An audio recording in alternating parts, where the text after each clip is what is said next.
welcome to this press briefing by the two joint secretaries G20 and also the co-chairs of the G20 Development Working Group, Shri Nagaraj Naidu and Ms. Enam Gambhir. So, as you know, the second DWG meeting has just concluded. Sir and ma'am will first brief you, after which we'll proceed to the questions, if any. Over to you, sir, please.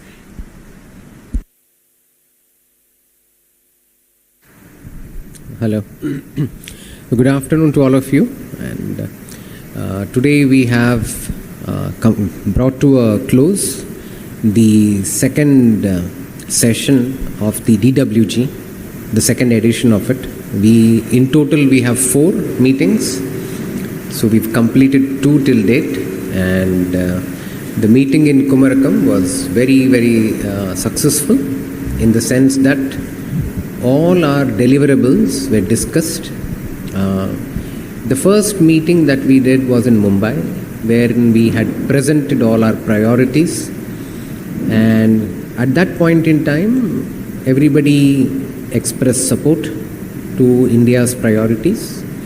Since then, the first meeting took place in December, and we are now in April. So the second meeting took place in April. So all the members had some time to study the documents, the various documents that we had circulated. And in between they also gave a lot of feedback, inputs, etc. So we incorporated them, and then we had sent all these documents back.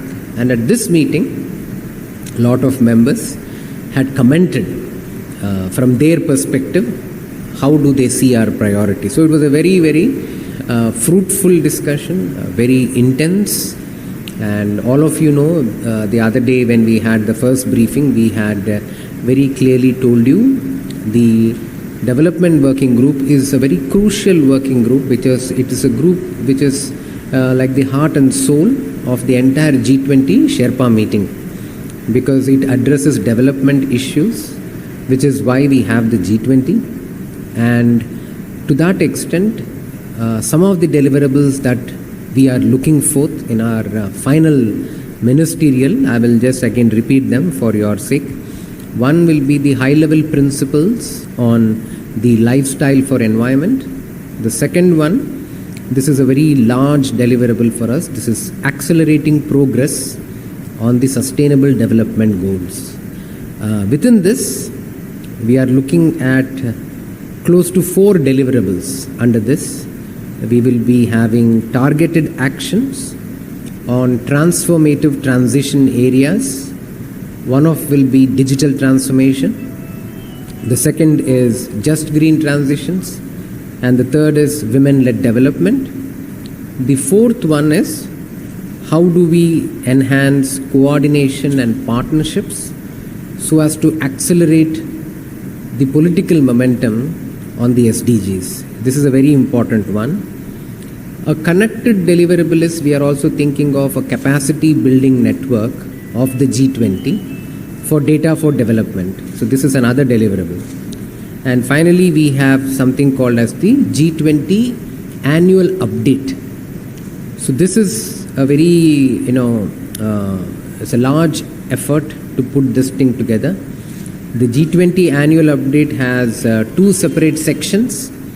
One section will be a New Delhi update on the G20 action plan on the 2030 agenda for sustainable development.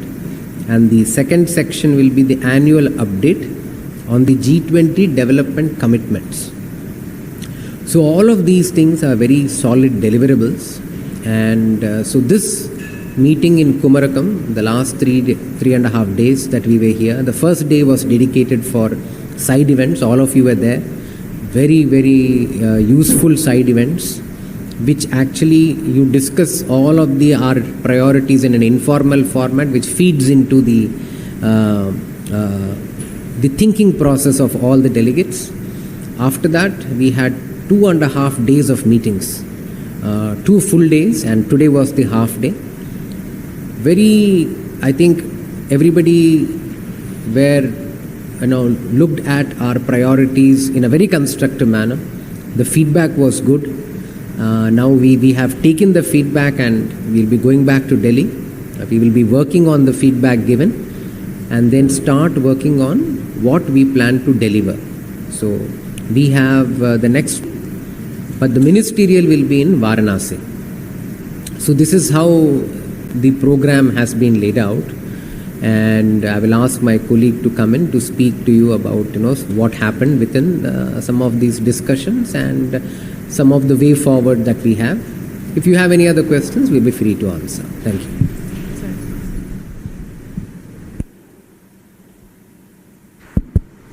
Thank you very much, everyone, for being here.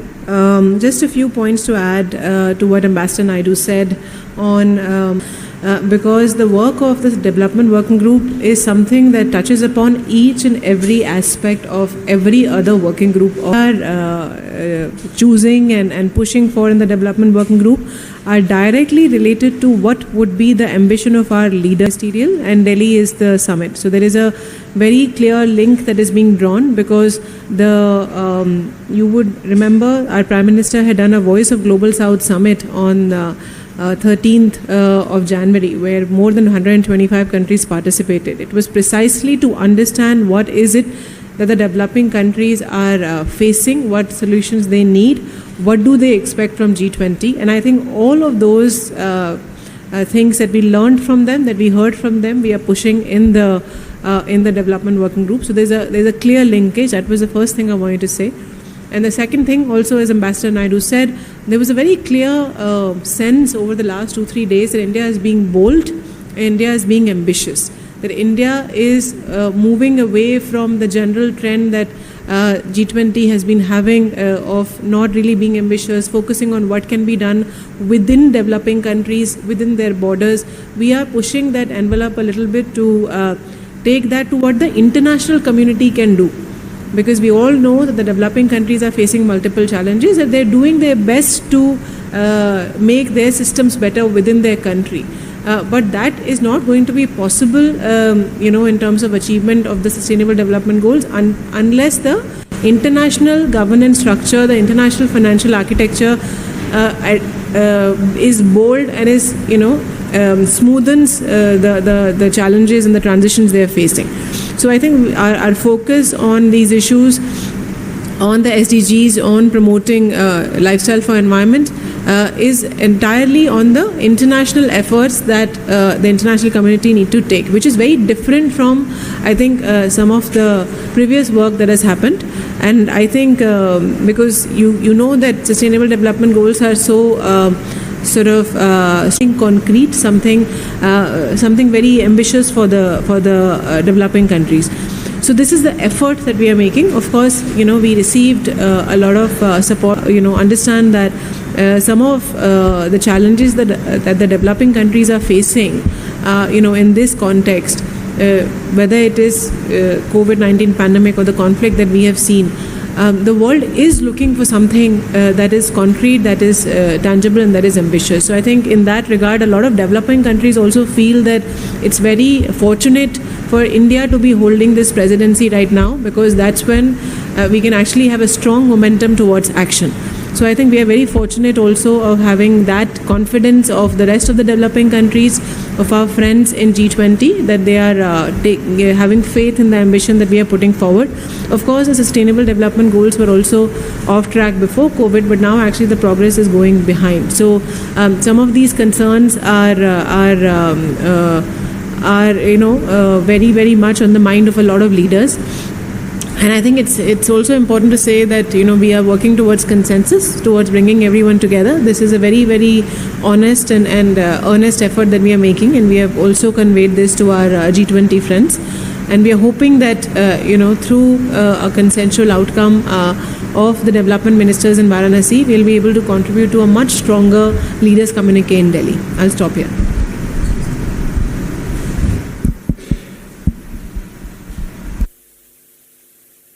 Any questions, please? Yes, please.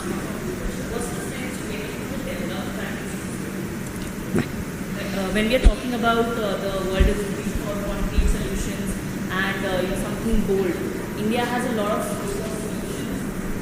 India has a lot of low-cost solutions that the developed nations are also liking. So what's the sense coming from the developed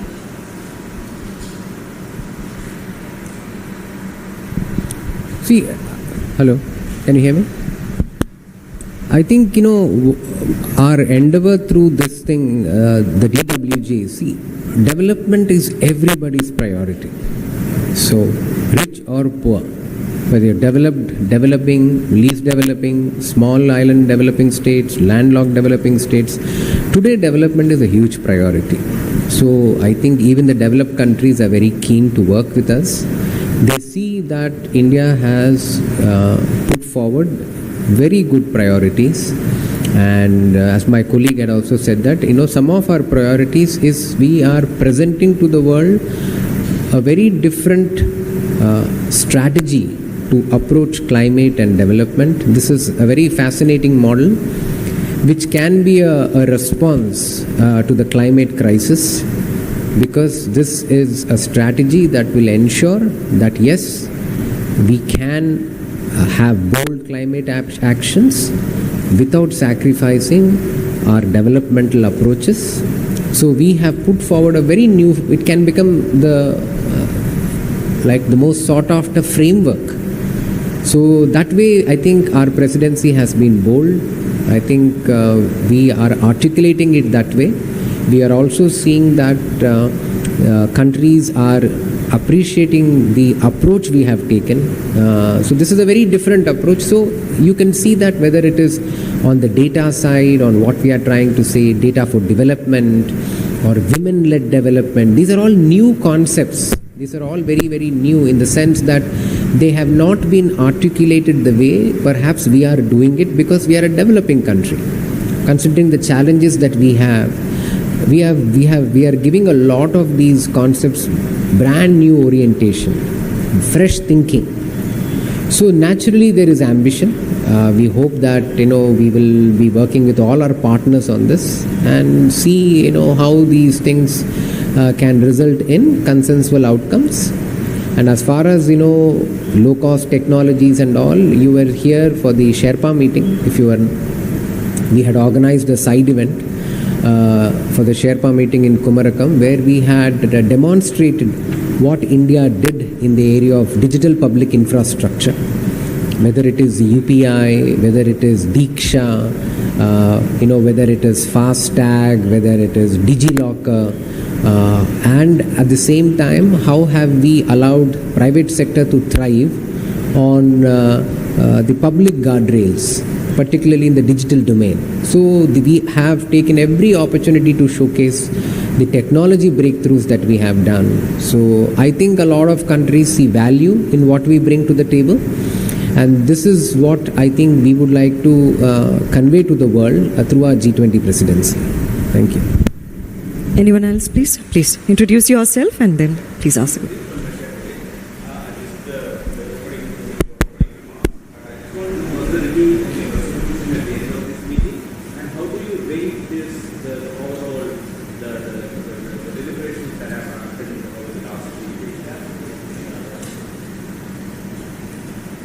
Thank you for the question. So, just the process a little bit we will explain to you. So, the word resolution may not be correct in this particular context, because the development working group or any working group process is spread over a period of 3 to 4 working group meetings, and then at the end of the 4th meeting, there is a communique with deliverables that is adopted. So we have.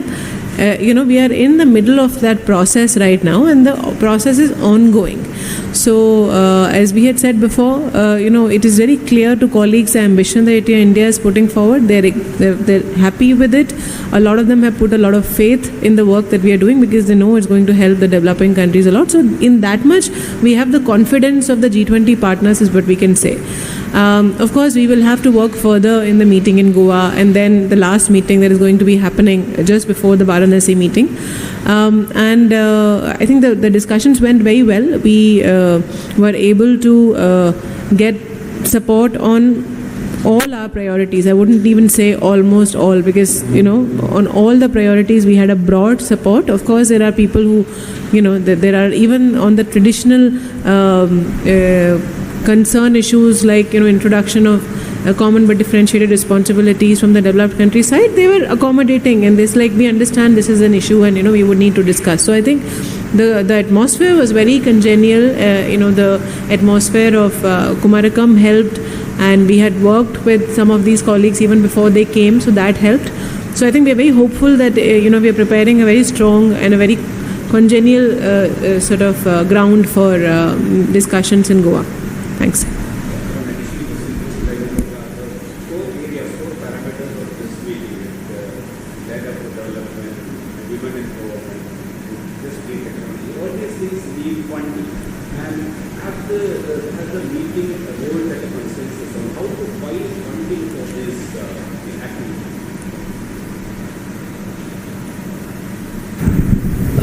No, very valid question.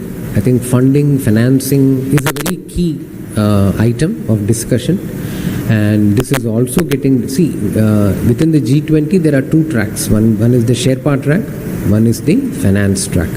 The finance track is really looking into some of these issues very carefully, including climate financing. The Sherpa track, is primarily, it's more political in that sense. It is more broad-based, very development-oriented to that extent.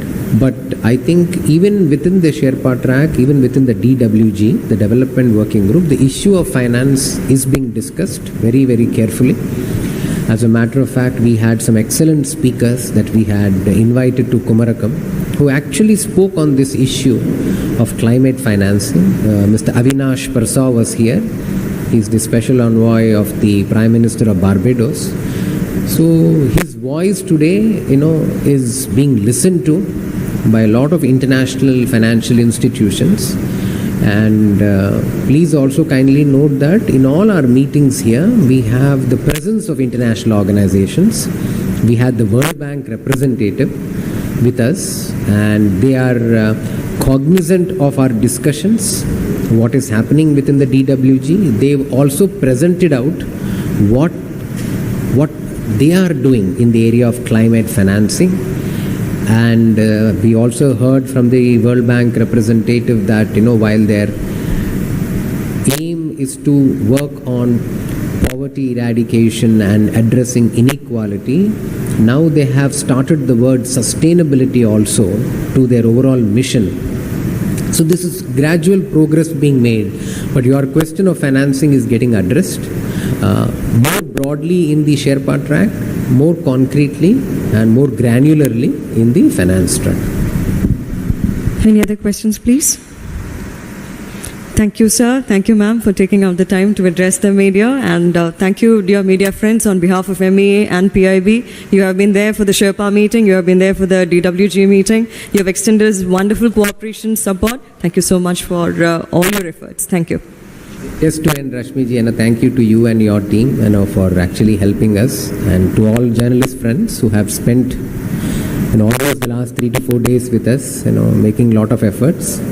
I would also like to, especially thank the state government, the Kerala administration, and all the new volunteers who have been with us. Very, very helpful. And they're all administration at the Kerala administrative, the latest batch that has joined the administrative services, and every delegate has commended them for the kind of attention they took care of. So they all became like brand ambassadors for Kerala, and we were very, very happy with that. And Kumarakom was the perfect setting for both the Sherpa meeting and the DWG, and we are very, very thankful to the people of Kumarakom, to the people of Kerala for hosting this meeting, as well as supporting us in our endeavor to make the G20 extremely successful.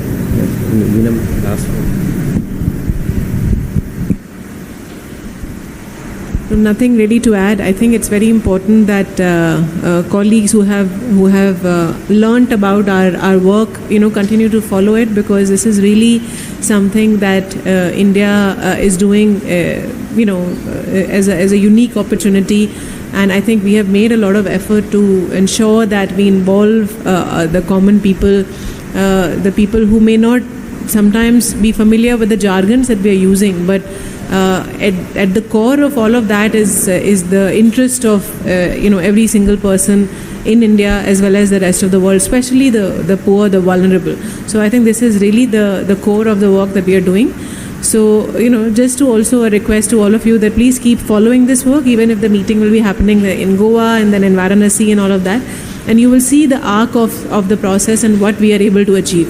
And to take this to our our younger people and all of that, and to inspire them is something that we would rely on your help with. This is really indeed a unique opportunity for India, and I think for some of us who are engaged in this is also once in a lifetime opportunity to contribute to something this big. And we hope that with our efforts we are making G20 into something which is much more of a sort of stronger and robust body which actually deals with the challenges that people are facing. So I think the leadership here of the Prime Minister and India is clearly visible, and we need your sort of continued engagement to ensure that it is relayed as such to the people of India. Thank you very much. I know some of our media friends, we said the time was 2 o'clock, so some of them are just coming. So maybe Manorama, all those people are just coming. So maybe you can, some bites maybe, sir, ma'am. I mean, if you have the time, maybe, or maybe you can just, is that okay? I mean, the briefing is already over. I mean, if you want, you can take bites from them. Okay, sir? I mean, yeah. Sorry, we've kind of, because suddenly we realized that we haven't even packed and we have a flight. So we are here for the last 10 days. So, but what we will do is we are putting together a press release and we will share it with you. What we just to summarize is that, Kumarakom has been a great host. We couldn't have expected a better host than Kumarakom. And we thank the state government and all the people who have put this event together, particularly the journalist community. Because whatever we do inside, while it is within closed doors, whatever is coming out is coming only through you. So it is very important that, the G20 works that way. It's a closed door kind of a meeting, but we have tried to bring it to the people. And we have tried to get, civil society, academics, private sector, etc. get involved through the side events that we are organizing. And within the meetings that we've had over the last 2.5 days, it's been a very good interaction with the G20. We have a very good agenda. We are looking at some high-level principles of life. We are looking at how can we accelerate the SDGs. We are looking at some transformative transitions in the area of digital transformation. We are looking at, within which we are looking at data for development. We are also seeing as women-led development and just green transitions. We are also heavily focusing on how can we enhance partnership and coordination to push the SDG agenda forward. And we are also working towards an annual action, an annual update to the G20, which will reflect our approach to the SDGs as well as the commitment of the G20 members to the SDG. With that, I think we've done commendably well. The first meeting that took place in Mumbai, where it was all about presenting our priorities, Kumarakom was the place where everybody came back with their views. So we moved forward. And by the third meeting, when we meet in Goa, we will really be getting into negotiating documents, etc. And by the time we meet in Delhi, hopefully we will have resolved most of our issues. And by the time we go to Varanasi, hopefully everything falls into place and we are able to have some very good outcomes. So we all need your support. We all need to communicate this thing to the public, to the country, and see, because development is big. We all seek development. We all want to move forward. The COVID pandemic has been heavy on all of us. The climate change is impacting a lot of countries. In all of this background, if the G20 can come together and agree to a development narrative that can push the SDGs forward, then our presidency would have done something extremely commendable. So it's an effort. It's a work in progress. We will keep updating you. Thank you. Thank you, sir. Thank you so much. Thank you.